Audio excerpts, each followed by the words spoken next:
Peter Lamb. Speaker, I have great respect for the Secretary of State. I believe he's one of the finest ministers in this government's front bench. I believe he's one of the finest ministers in the government's front bench. And I have great sympathy. The reality is we have all at times been presented with advice that has proven to be poor advice.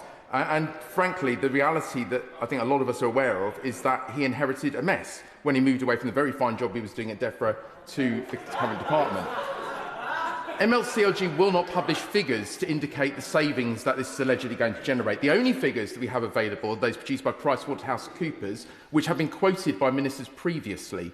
When you look through those figures, at the geographical sizes we're now talking about, there are no savings through local government reorganisation, particularly when the wider public sector reform agenda is being taken apart by larger police areas and changes to the size of the ICBs. So on the basis of this, we undertake a situation where there will be significant financial costs to these local authorities, but none of the savings that are currently projected. I welcome them to publish the advice and the figures on this if they got contrary figures.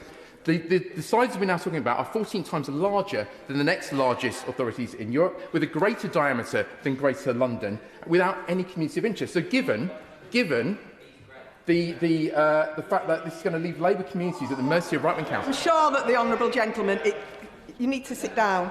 I'm sure the honourable gentleman will be putting his question right now. Given that poor advice has previously been given by the Department to the Secretary of State, is it not time to pause and reconsider the evidence base for local government reform? Secretary of State.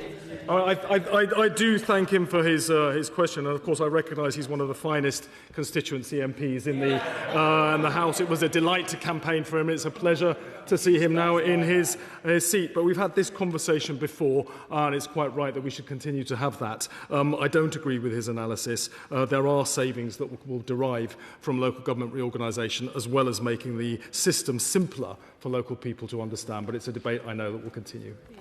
Alison Bennett.